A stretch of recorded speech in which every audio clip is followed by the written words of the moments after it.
Conflictos de intereses. Les damos la bienvenida a nuestro espacio derechocrítico.sb, siempre con Salvador Meléndez y Julio Oseguera.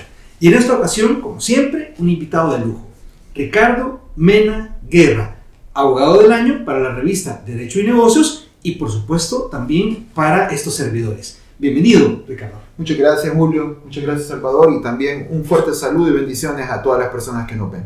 Es un placer que estés con nosotros en el video de cierre del año. Es un verdadero lujo tenerte acá y espero que lo disfrutemos todos. Bueno, muchas gracias. Y como siempre, recordarles que estos y el resto de videos pueden ser visionados en las redes sociales de la revista Derecho y Negocios. Y bueno, para comenzar, adentrándonos a este tema, queremos saber qué es lo que debemos entender como un conflicto de intereses y cuáles son esas clasificaciones que pudiéramos tener de estos mismos conflictos.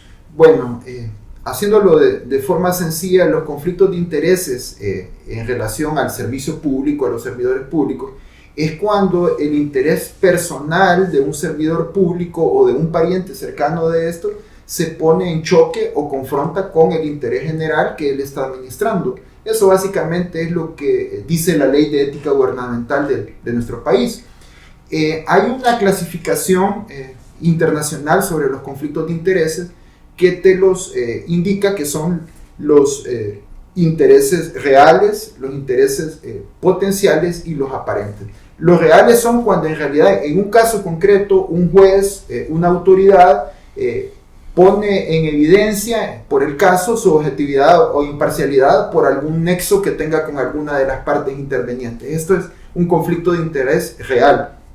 El potencial es aquel que eventualmente por el ejercicio de las funciones de este servidor público, por algún tipo de antecedente societario, mercantil o de otro tipo, pudiera él en el ejercicio de sus funciones caer en un caso de conflicto de intereses, pero no se ha dado, es un potencial. La tercera son los conflictos aparentes, en el cual hay una percepción ficticia en que existe un conflicto de intereses, pero no lo hay. Entonces, en esta tercera clasificación, en realidad no se dan los presupuestos establecidos en la ley para que haya un verdadero conflicto de intereses, pero las partes pueden entender lo que sí lo hay. Esas son básicamente las tres clasificaciones que se dan en la doctrina internacional. Ok, ahora, estamos hablando de temas de conflicto de interés, pero El Salvador no es una isla. Somos 20 y pico de mil de kilómetros cuadrados, gracias a nuestros hermanos hondureños, pero nos regimos por el derecho internacional, además del derecho local. En materia de tratados internacionales, quiero que profundices un poco sobre eso y también de nuestra legislación interna y casos específicos, ¿no? Pero del articulado nuestro también, por favor. Bueno, sí, básicamente como tú decís, no somos una isla, estamos sometidos al derecho internacional y en el derecho internacional hay dos convenciones muy importantes en este tema. La Convención de las Naciones Unidas contra la Corrupción y la Convención Interamericana contra la Corrupción. Ambas obligan a los Estados miembros, y El Salvador no es la excepción, a tener una regulación estricta sobre el tema de los conflictos de intereses. El Salvador ha cumplido este mandato a través de diversas legislaciones. La Ley de Ética Gubernamental establece prohibiciones en el tema de conflictos de intereses, te los conceptualiza también. La Ley de Procedimientos Administrativos te establece una lista de causales de inhabilitación o recusación. Igual pues tú lo manejas mejor. El Código Procesal Civil y Mercantil también regula elementos o principios para que las autoridades judiciales se excusen o sean recusados. También hay inhabilidades especiales, por ejemplo en la Ley de Compras Públicas, y así podemos seguir mencionando leyes que te desarrollan la normativa de los convenios internacionales en El Salvador. Ok, perfecto. Ahora bien, estas normativas, sobre todo las internacionales, han sido creadas desde los propios contextos de cada una de las regiones, ¿no? De cada uno de los participantes, e inclusive, bueno, nuestras normativas suelen ser tropicalizadas, ¿verdad? Para tratar de adecuarse, pero sí siempre van siguiendo los tinos, las orientaciones de estas normas internacionales. ¿Será que es importante contextualizar toda esa realidad jurídica hacia nuestra realidad en El Salvador, la parte de la geografía, la demografía. ¿Hay datos muy particulares que vale la pena tener en cuenta? Sí, Julio, yo creo que tú has llegado al punto central de este tema y el objetivo o el objeto de esta conversación que estamos teniendo. Resulta que para su servidor, yo creo que toda la regulación de los convenios y probablemente la regulación nacional no ha tomado en consideración el contexto del Salvador. Y cuando me refiero al contexto del Salvador, me refiero a características geográficas de nuestro país, demográficas, la densidad poblacional, aspectos culturales de nuestro país. Por ejemplo, les doy un dato. En San Salvador, que es la capital y la ciudad más importante de nuestro país, tenemos una densidad aproximada de 438,000 habitantes por cada kilómetro cuadrado. Pero sin embargo se da la paradoja que si lo llevas o lo extrapolas a todo El Salvador, haces ese análisis, tenemos el hecho de que hay 308 personas o habitantes por cada kilómetro cuadrado. Eso nos lleva a la conclusión que la concentración de población se encuentra en la capital, en San Salvador. Y eso nos lleva también que la actividad comercial mayoritaria está en San Salvador, las empresas están en San Salvador, los profesionales ejercemos en San Salvador. Por ejemplo, yo tengo origen chalateco, pero ejerzo aquí en San Salvador, y así no soy la excepción. La mayoría escogemos por múltiples razones ejercer acá. En el caso particular de su servidor, ¿por qué? Bueno, porque la actividad contenciosa administrativa a la que yo me dedico aquí está, entonces no me puedo extraer de eso. Y eso nos lleva al tema también de la cercanía que tenemos en nuestro país, que es muy habitual que todos nos conocemos. Bueno, yo te conocí por un motivo a ti y conocí por otro motivo a Salvador. Al final somos amigos. No está muy lejano que cualquiera de ustedes dos de repente tienen un cargo en eminencia y pues ya van a decir, bueno, ellos son amigos y los vimos en televisión juntos. ¿Será eso una causal de recusación o excusa?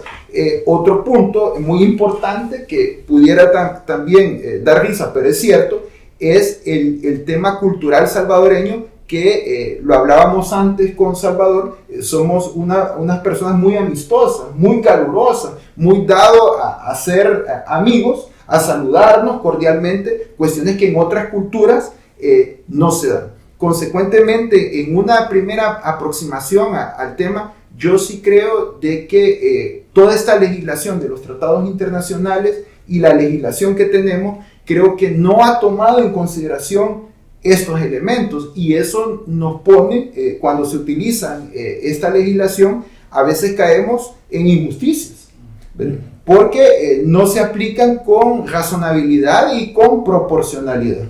Excelente, Richie, y con ese precisamente lo que acabas de decir, en el tema de la racionalidad y proporcionalidad.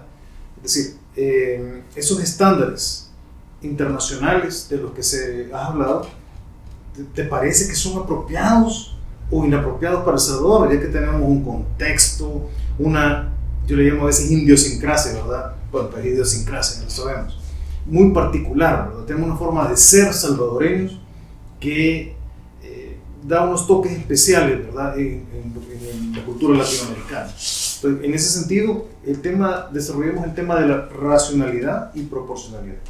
Bueno, yo sí creo que debemos de partir a lo que tú planteas. ¿Qué es la razonabilidad? Bueno, la razonabilidad es tomar decisiones que tienen sentido común, decisiones que son equitativas, que son justas para los casos. Y seguir una línea del principio de proporcionalidad es tomar medidas que son necesarias, idóneas y que no sean tan intensas que lleguen a anular los derechos de los ciudadanos. Yo creo que esos son en línea gruesa lo que es la proporcionalidad y la razonabilidad. Ahora bien, ¿cómo vamos a aplicar esto al caso concreto de El Salvador en cuanto a los conflictos de intereses? Bueno, primero, yo creería que debería de reformularse la legislación salvadoreña. Por ejemplo, yo pongo en tela de duda, y puede ser que a algunas personas que nos ven no les parezca, pero de esto se trata. yo ponga en tela de duda que la fórmula que tenemos en El Salvador en esto, en cuanto a la prohibición por el tema de consanguinidad, en el 4º grado de consanguinidad y 2º de afinidad, que es una fórmula o ecuación que venimos trayendo, yo creo que ha llegado el momento que la analicemos y la repensemos. Puede ser que esa no sea la solución. ¿Por qué? ¿Por qué digo yo que esa no sea la solución? Porque vivimos en un país tan pequeño en el que el parentesco de nosotros es muy habitual.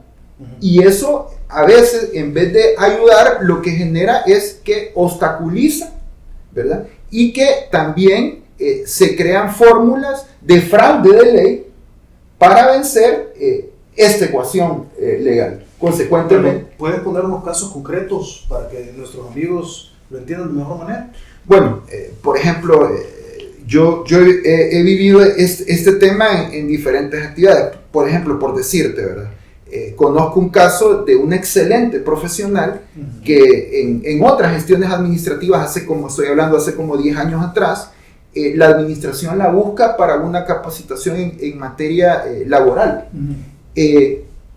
Una vez contratada y ya en proceso la consultoría, se dan cuenta que una pariente de esta persona trabajaba en esa institución del Estado, pero esta persona que tenía el parentesco no tenía nada que ver con esta contratación, no tenía poder de decisión. No obstante, pues por ese elemento de parentesco, esta colega fue sancionada por haber aceptado esta contratación. Entonces, ese tipo de ejemplos te pueden llevar a que las fórmulas tradicionales te llevan a injusticias. Okay. Y además, estas fórmulas en el pasado han sido vencidas con las contrataciones cruzadas, ¿verdad? En el sentido de que yo le doy trabajo a mi pariente, dale trabajo a mi pariente, tú dale al otro pariente. O sea, hay un nexo de cruce. Entonces, eso te pone en evidencia que esta fórmula no funciona. Más bien, deberíamos de crear, digamos, grandes líneas de evaluación para que en cada caso se pueda diferenciar si se ponen en evidencia la falta de objetividad o imparcialidad. Creo que esto pone de manifiesto unas necesidades muy particulares que tenemos como región, ¿no? Como salvadoreños, bien específicos, y que no pueden ser simplemente la repetición de patrones de otros lugares donde puede ser que haya funcionado o puede ser que no. Sí. Para mí, siempre voy a recordar una situación muy paradigmática en Estados Unidos, en donde un grupo quería cabildear un tema vinculado con migrantes salvadoreños, y era un tema normal que un diputado del Senado en Estados Unidos iba a cobrar honorarios por simplemente recibir al grupo de salvadoreños, le iba a cobrar una cantidad de dinero que no era nada pequeña, y era algo institucionalizado. Es decir, ahí donde uno puede ver que hay ciertos patrones culturales que de repente nos venden como que están alejados de la ética, cuando realmente pudiera ser hasta normalizado. Julio, el tema de los lobbies en Estados Unidos. Exactamente, sí, a eso es a lo que me refiero. No son temas que son medianamente normales en otras regiones, pero que para nosotros tiende a ser algo hasta demonizado.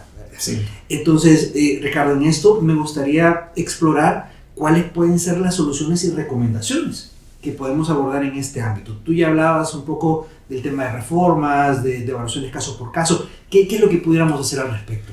Yo creo de que tú has puesto también el dedo en un elemento que es muy importante. Creo yo que ha llegado la hora que el tema de los conflictos de intereses y muchos más, ya mencionabas tú el lobby, lo regulemos con sinceridad. Es decir, que tiene que haber una sinceridad y abrirnos a la realidad. Y es mejor que una actividad esté legislada y regulada a que no lo esté. Entonces, ¿qué pienso yo? Bueno, debemos de hacer una legislación apropiada al tema cultural, geográfico y demográfico salvadoreño. No podemos seguir con esas camisas de fuerza que nos llevan a un tema hasta hipócrita en la realidad. Segundo, hay que tomar en consideración como un elemento las relaciones personales y profesionales y familiares que tenemos en nuestro país, y que la mera relación personal, la mera relación profesional, eso no debería de ser un motivo de excusa o recusación. Creo yo que no lo es por la misma cercanía que tenemos. Creo yo que debería también de regularse que se identifique en cada caso un beneficio personal hacia la persona que va a decidir, ¿verdad? O a alguien que esté cercano a él, pero que sea identificable de forma objetiva, no abstracta, no por el hecho de que lo vieron que le dio la mano o porque salió en internet juntos. Eso yo creo que no es suficiente para que en los términos salvadoreños una persona sea recusable o se tenga que excusar por eso. Otro elemento importante, debería de haber una verdadera transparencia y una declaración de los conflictos de intereses potenciales. Es decir, que las autoridades con sinceridad deberían de decir, bueno, en estos casos, con estas empresas, me une una relación. Y, consecuentemente, en estos casos, tengo un conflicto de interés potencial. Y, finalmente, yo creo que lo más importante, el tema de la educación de la ética, ¿verdad? Tanto la ética privada como la ética pública en la educación es importante. Les decía yo antes de iniciar, yo creo que es importante que al niño se le enseñe que cuando él tenga que decidir una situación y llegue a ser funcionario, si en algún momento él considera que su objetividad e imparcialidad está en tela de juicio, y es mejor apartarse, Pero también debe de enseñársele al niño que cuando su amigo llegue a su despacho o llegue al tribunal, ahí la amistad debe perderse. Ahí no hay amigos. La amistad es para fuera del tribunal, fuera de la oficina, pero ahí va a decidir de forma objetiva. Si logramos que el funcionario del mañana tenga esa madurez y que también el amigo no se enoje y que entienda que no ha sido su amigo el que ha decidido, sino que el funcionario o el juez, entonces habremos llegado a regular los conflictos de intereses en El Salvador de la manera adecuada a las características de nuestro país. Excelente. Definitivamente el tema de la ética es trascendental, ¿verdad? En todo lo que ha planteado nuestro amigo Ricardo Menaguerra. Y yo previamente pues hablamos también de una situación de que en El Salvador probablemente la administración pública ha dejado pasar la oportunidad de que excelentes profesionales, a veces únicos en su especie, pues en conocimiento particular, no puedan impartir, digamos, una capacitación porque tienen una relación de parentesco con alguna persona que trabaja en la institución. Entonces, eso es de valorarlo. Obviamente, el derecho crítico.sb, la base es la crítica constructiva, ¿verdad? El pensamiento crítico. Entonces, aquí Ricardo nos ha dado un planteamiento para analizar y que cada quien saque sus propias conclusiones. Y finalizamos, Ricardo, con un tema muy importante para la comunidad jurídica. Hay un blog de Ricardo Menaguerra. Por favor, háblanos de ese blog. Bueno, ya en otro tema aparte, pues a mí me gusta mucho el tema de escribir, tanto tema jurídico como tema que no es jurídico, literario, y me ha dado la tarea de un hobby muy interesante, cultural, y que pongo a disposición de todas las personas que nos están escuchando y viendo, que es un blog que se llama Publicaciones Menaguerra, donde todavía está en construcción. Estoy ahí subiendo libros gratuitos. Ya tengo el Génesis del Derecho Administrativo en El Salvador ahí, y también tengo una redirección hacia Amazon de un libro literario que acabo de publicar recientemente. Publicacionesmenaguerra.wordpress.com. Esa es la invitación para que nuestros amigos puedan visitar, ¿verdad?, esta página, y puedan también ir documentando, ir recolectando todos estos aportes que nos está regalando a la comunidad jurídica y no jurídica. Claro, y revisando los comentarios, porque pues si uno abre un blog es para escuchar a toda la comunidad, a todos los ciudadanos, y yo creo que como lo dice Salvador, si hay comentarios que son constructivos, pues son bienvenidos. Exacto. Excelente. Bueno, no nos queda más que agradecerte, Ricardo, por el espacio que has tenido para visitarnos y para hablarnos de este tema tan interesante sobre los conflictos de intereses, abrirnos un poco la mente, ¿verdad?, en esta interpretación que a veces solemos simplemente repetir lo que hemos venido haciendo durante mucho tiempo, pero que también la realidad nos está demostrando que no ha funcionado y que tenemos que buscar una nueva manera de regularlo y de verlo. Así que buenísimo, Ricardo, ha sido un aporte súper importante para todos nosotros y no nos queda más que reiterarte, esta es tu casa, ¿verdad? Puedes venir y compartir estos y otros temas con nosotros cuando quieras. Y para nuestros amigos, ¿verdad? Como siempre decimos, es importante recordar, ejerzamos con honor y formémonos con pasión. Y como siempre terminamos todos los videos, pero en esta ocasión, que es cierre de fin de año 2023, no olvidar a Maquiavelo, no confundir el ser con el deber ser. Gracias y bendiciones totales. Para servirles.